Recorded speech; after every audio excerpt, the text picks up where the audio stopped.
Ini malam-malam Sekarang berangkatnya. pukul 12 tengah malam. Nah, ini waktunya Oh untuk gila, tengah jalan malam. ke pasar di Malaysia. Targetnya sih kurang lebih Ya jam 3 atau ampun. jam 4 sudah sampai. Mengikuti jejak rekan-rekannya yang juga lebih dahulu memilih sekolah Malaysia. Bukan tanpa alasan, ia mendapat sejumlah fasilitas yang disediakan oleh kerajaan Malaysia. Untuk anak-anak di tingkat taman kanak-kanak, ada bantuan uang senilai RM100 per tahun atau setara dengan Rp300.000. Lumayan loh dikasih Namun, ini ketika dana. sudah masuk ke sekolah dasar, maka bantuan uang senilai RM100 akan diberikan setiap bulan. Wah, Dan per setiap bulan tahunnya lagi nih. RM500 Malaysia.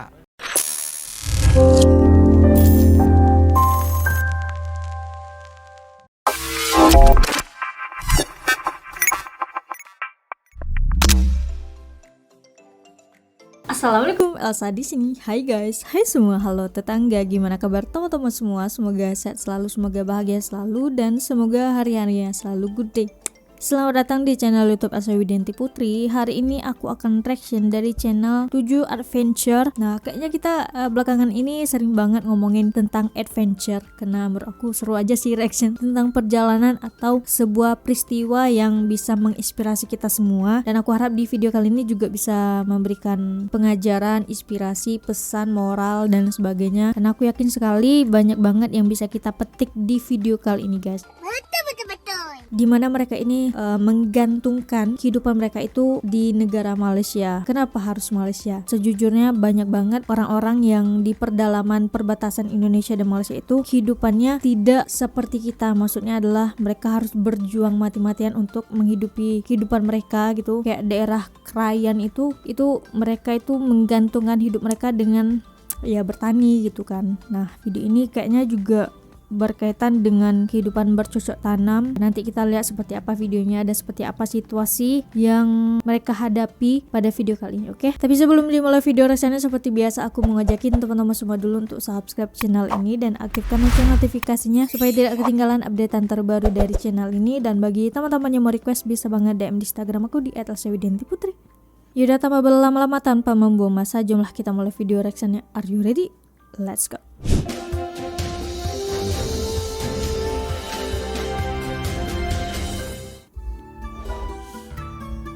Dusun Sungai Antu. Sebagian besar warga di Puring Kencana menggantungkan hidupnya dari Oke, hasil bumi ini di Puring Kencana ya guys. ladang mereka.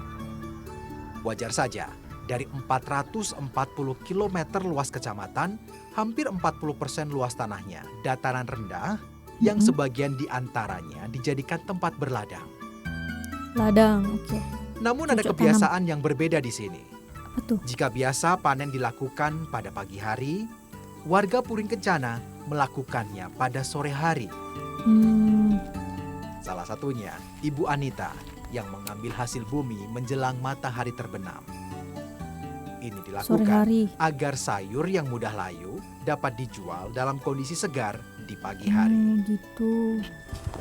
Ya, dari 2.500 warga yang tinggal di Puring Kencana, hampir 80% diantaranya menggantungkan hidup dari bertani dan juga berkebun seperti ini. Tapi permasalahannya adalah penjualan. Jaraknya dari tempat ini menuju ke pasar Putu Sibau hampir 250 km. Jauh sekali. Gila, jauh banget. Dan saya pada saat ini akan mengikuti Putu Sibau salah tuh di seorang warga Malaysia untuk bukan sih? berjualan di pasar Malaysia yang kabarnya sedikit lebih dekat daripada menuju pasar di Indonesia. Tapi sebelumnya saya akan ambil dulu hasil bumi untuk dijual nanti. Jadi mereka menggantungkan hidup mereka Ada di beberapa Malaysia, jenis guys. sayur yang sudah siap panen. Dengan cekatan, puluhan tangkai bawang kucai dicabutnya dari tanah. Kucai. Selain itu, beberapa bonggol talas juga akan dijual.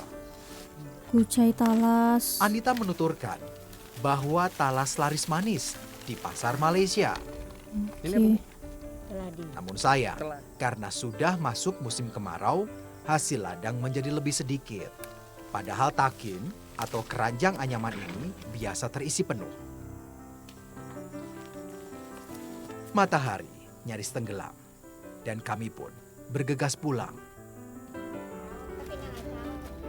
Sesampainya di rumah, seluruh sayuran yang telah dikumpulkan langsung dibersihkan dari tanah yang menempel.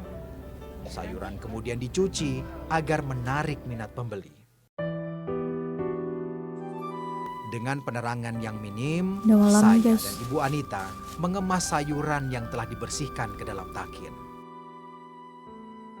Sudah turun-temurun, warga Puring Kencana menjual hasil bumi mereka ke negara tetangga. Namun Karena pertama pasti lebih dekat juga gitu ya guys, dan mungkin harga jual ke Malaysia juga lebih mahal. Nah, makanya mereka memilih untuk ke Malaysia aja deh, dijual ke pasar-pasar Malaysia gitu. Anita tak sendiri.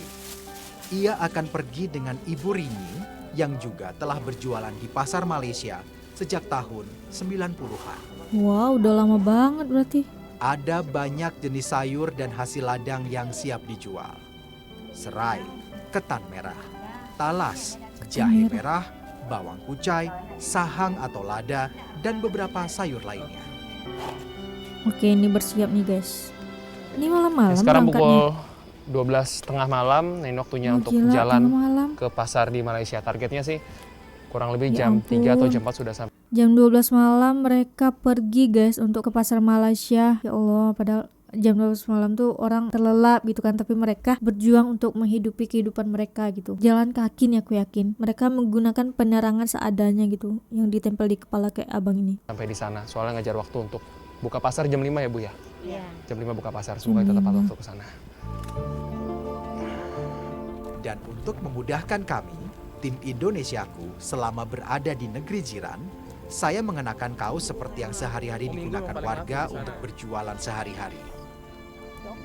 Ya Allah, Hanya dengan menggunakan penerangan seadanya, dipikul loh selangkah guys. demi selangkah, kami menapaki jalan dari desa menuju Malaysia. Ya Allah. Semoga kita bisa lebih bersyukur lagi ya guys, bahwa banyak orang yang tidak seberuntung kita kehidupannya gitu. Banyak orang yang jam segini mereka harus bekerja keras untuk menghidupi kehidupannya gitu. Jam 12 malam loh, orang bisa tidur kan, tapi mereka bangun untuk mencari rezeki, mengais rezeki gitu. Salut banget sih aku. Penerangan juga seadanya banget guys, cuma ditempel di sini loh. Ya Allah, itu kalau ada kenapa-kenapa di jalan tuh kayak mana ya? Tanpa ada penerangan jalan, saya cukup kesulitan menyusuri malam. Namun Ya Jihan Allah. nampak sudah begitu terbiasa membawa beban yang berat di atas pundaknya sambil berjalan ke kegelapan. Anita bercerita bahwa sebetulnya ia lelah harus berjalan kaki sepanjang belasan kilometer untuk berjualan di Malaysia. Hasil jualan kita belum tentu memuaskan untuk kita.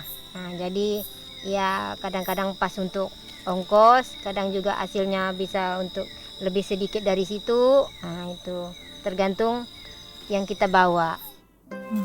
Ya Allah. Jadi apa yang mereka bawa tuh ibaratnya keuntungannya tuh nggak banyak guys, hanya cukup untuk ongkos ataupun kalau ada lebihnya cuma sedikit gitu. Tapi lihatlah jihad mereka itu kan, perjuangan mereka untuk mencari rezeki. Usai makan, kami kembali Makan di tengah bergegas hutan mengejar guys, ya waktu Allah. sebelum matahari terbit. Apalagi di Malaysia 1 jam lebih cepat dibandingkan di Indonesia. Beberapa jam berselang, kami pun tiba di distrik Sri Pasar Aman, Tamu, Sri Malaysia. Aman.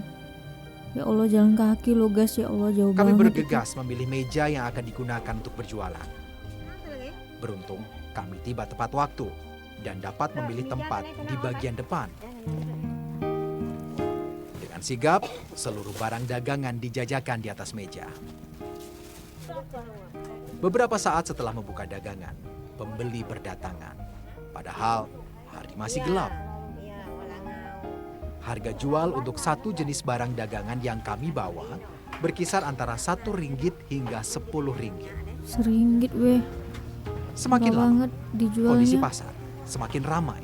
Padahal kalian tahu perjalanan mereka menempuh itu juga jauh banget dan sangat ekstrim menurut aku karena mereka masuk hutan. Mereka menggunakan penerangan seadanya aja gitu. Tapi mereka menjual hasil pertanian mereka dengan harga yang murah menurut aku guys. Tak hanya Anita, Jihan sang anak juga begitu cekatan membantu Anaknya sang juga ibu ikut, berjualan. Hampir 2 jam, kami sudah berhasil mendapat 56 ringgit atau sekitar Alhamdulillah. Rp170.000. Hasil bumi di Indonesia memang menjadi primadona di pasar ini. Total kami mendapat uang sekitar 100 ringgit Malaysia. Hasil ini dirasa cukup untuk menyambung hidup di daerah perbatasan.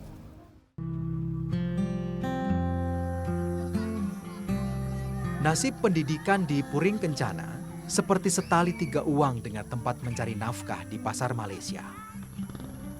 Setiap Senin hingga Sabtu, sekolah dasar di Puring Kencana disibukkan kegiatan belajar mengajar.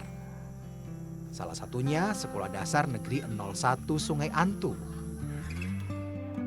Total Kecamatan Puring Kencana memiliki 242 murid didik sekolah dasar, di mana rata-rata satu sekolah diisi 27 murid. Sayangnya, tak semua kelas terbagi rata oleh siswa. Hanya kelas 1 saja yang cukup ramai. Kelas 2 hingga 6 sekolah dasar hanya 5-6 anak saja. Sementara itu, anak-anak yang lain bukan sengaja tak masuk sekolah atau membantu orang tua di ladang. Namun, banyak siswa yang memilih untuk melanjutkan sekolah di Malaysia. Oke. Jika menilik bangunan gedung sekolah ini, nampaknya masih cukup baik. Ini sekolah Indonesia Kendala ya guys. justru pada perlengkapan yang harus dimiliki siswa sekolah. Pakaian, buku, atau sepatu harganya cukup mahal di pelosok perbatasan ini.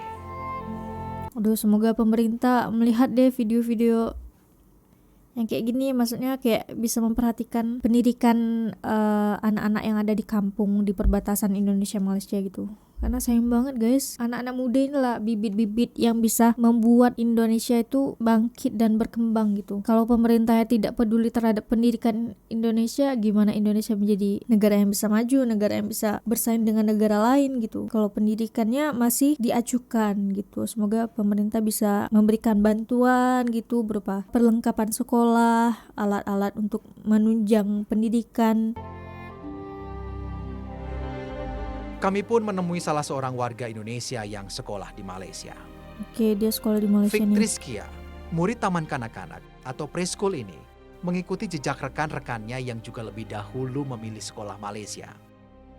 Bukan tanpa alasan, ia mendapat sejumlah fasilitas yang disediakan oleh kerajaan Malaysia. Ini ya salah satu mungkin bisa menjadi masukan untuk pemerintah di Malaysia. Mereka diberikan fasilitas yang lengkap, makanya mereka memilih untuk sekolah di Malaysia gitu. Mungkin di Indonesia kurang fasilitasnya, semoga bisa berbenah gitu, saling berbenah aja. Didik dalam jumlah yang cukup, buku pelajaran yang diberikan secara cuma-cuma, hingga bantuan dana.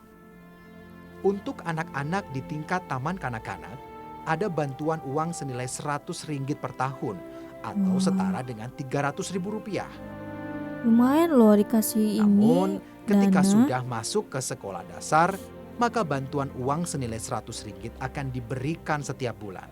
Wah, Dan per setiap bulan tahunnya lagi nih. RM500 Malaysia. Ya Allah. Uang ini digunakan untuk kebutuhan sang anak, mulai dari membeli seragam sekolah, sepatu, hingga peralatan tulis.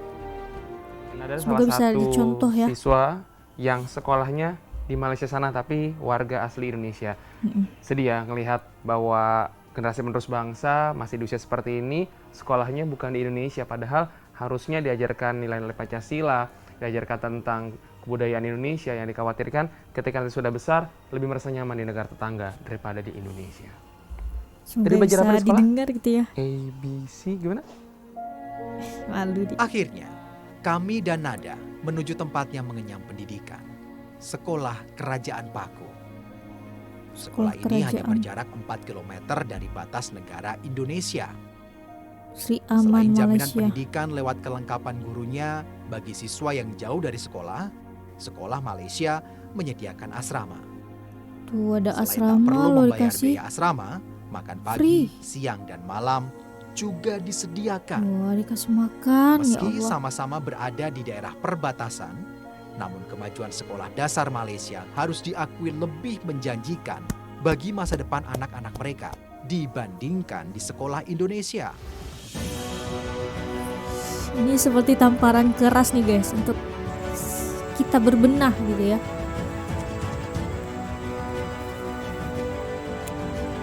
Oke, sejujurnya video ini banyak sekali, kalau teman-teman bisa berpikiran terbuka, banyak sekali yang bisa kita ambil hikmahnya dan juga bisa kita jadikan bahan untuk membenah diri soal pendidikan.